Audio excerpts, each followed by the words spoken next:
Hello guys, good morning po. Nandito po tayo sa lugar ng aking pamangkin kung saan po sila ay nangungupahan. So guys, mayroon po kasing nagpadala sa kanya ng yung kaibigan ko sa ibang bansa. Nagpa sa GCash. So guys, ayun po ay hindi ko intention na i-vlog sana ito, kaso lang syempre para maunawaan ng na talagang ibinigay ko yung pinaaabot niyang tulong dito sa aking pamangkin, kaya kinuhanan ko na po ng video. So guys, ang ito po kasing pamangkin ko ay ito po ay nabulag. Ang istorya po kasi nito, nung siya ay bata, mahilig po siyang ilagay yung flashlight sa kanyang mata. So guys, isang babala na hindi po dapat natin payagan yung mga bata na maglagay ng mga ilaw or flashlight sa kanilang itutok sa mata, dahil po ito'y nagiging sanhi ng pagkabulag. So guys, ito nga po pala siya, si Peter. Hello po. Salamat po sa bigay ninyo kasi wala na din akong trabaho eh. Dati po nagtatrabaho kasi nakakita pa ako. Ngayon, eh, sa kasamaang palad nawala eh. Dati po ako sa grocery nagtatrabaho. Tapos, nung paggising ko, hindi na ako aninag. Pero mulat po ang mata ko eh.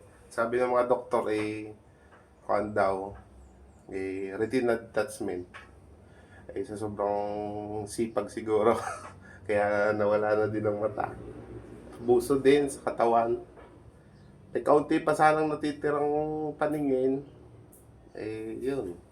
Binawi na. Umunti ng umunti. Hanggang ngayon, kakaunti na lang.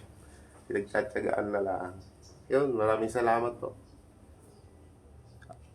Ma'am, maraming salamat daw po sa iyong ibibigay na tulong. So guys, may nagpadala rin pa pala sa akin sa ibibigay ko na rin po sa kanya. So bali dalawa po sila eh. Para po sa akin, bali dalawa po silang kaibigan ko na talagang nagbibigay ng kahit hindi naman po ako nanghihingi, talaga po sila ay nag-aano ng financial. So parang lang po nila yung pinakabigay sa akin, pinakatulong. Pero hindi po ako nang hihingi ng tulong guys, dahil hindi naman po ako baldado. So ito pong video ko ngayon, so kakaiba po dahil ito nga ay ang intention ko po para malaman po nung nagpadala na talagang naiabot ko yung tulong na ipinaabot nila sa kanya. So isa lang naman po ang nagbigay dito, so may isa pa pong nagbigay sa akin, ibibigay ko na rin lang po dito para malaking tulong na rin po yan sa kanya, kahit papano ay bagay makabili man lang ng bigas. At ito nga po, kasama ko pa ang aking anak na nagtatrabaho sa Tanawan, sinamahan niya ako, baka raw po kasi ako ay mawala. So guys, yan, baka hindi na raw makabalik doon, kaya sinamahan na lang ako.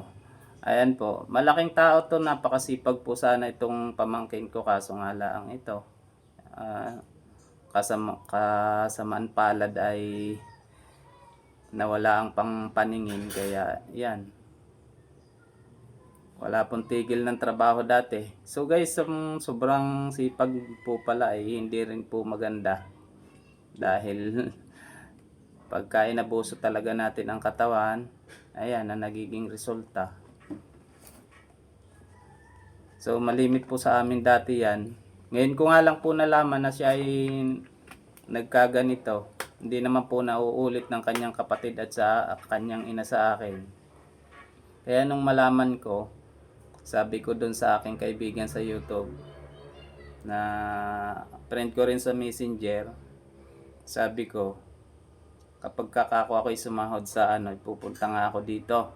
So hindi pa naman po ako sumahod sa YouTube nitong month na ito. Kaya ang ibibigay ko na lang po yung padala nung nagpapaabot ng tulong. Tapos yung ibinigay ng isa kong kaibigan, ibibigay ko na rin po sa kanya. So bali dalawa po tong dalawa pong tao yung pinaabutan ng tulong. Yung isa po ay nasa Laguna. So baka po sa GCash ko na lang po iyon ipadala kapag medyo luag-luag po ako, at dadagdagan ko na rin po. Nakakaawa din naman po kasi at kailangan daw po niya sa kanyang trabaho. Naghahanap po kasi ng trabaho, gusto na rin makabalik. So, nagkasakit din po kasi yon, kaya tutulungan na rin po natin. At meron naman pong pinadala na yung isa kong kaibigan.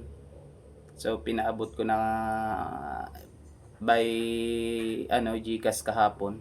Ibinigay ko rin po sa kanya. So guys, hanggang dito na lang po ang aking video. Maraming salamat po sa suporta ninyo at tigit po sa lahat sa nagpaabot ng tulong dito sa aking pamangkin at doon sa kaibigan ko sa YouTube sa Laguna. Pasalamat yan ah. Salamat po sa lahat. First, subscribe na kay Tito. Salamat po. God bless.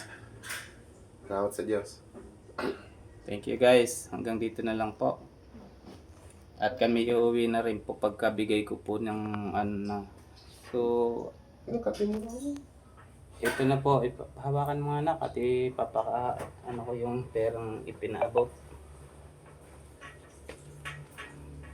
So, ang ipinaabot po nung isa kong kaibigan ay pinaano sa GCash 1.5. Tapos yung isa may nagpadala po sa akin ng 500. So ibibigay ko na rin po sa kanya para ito tanggapin mo Peter. Yan, 2,000 yan. Salamat. So pag sumahod po ulit ako sa saka po ako babalik dito para abutan po ng tulong ulit itong pamangking ko. Salamat Sige po guys, maraming salamat. Bye na. I-edit pa niya.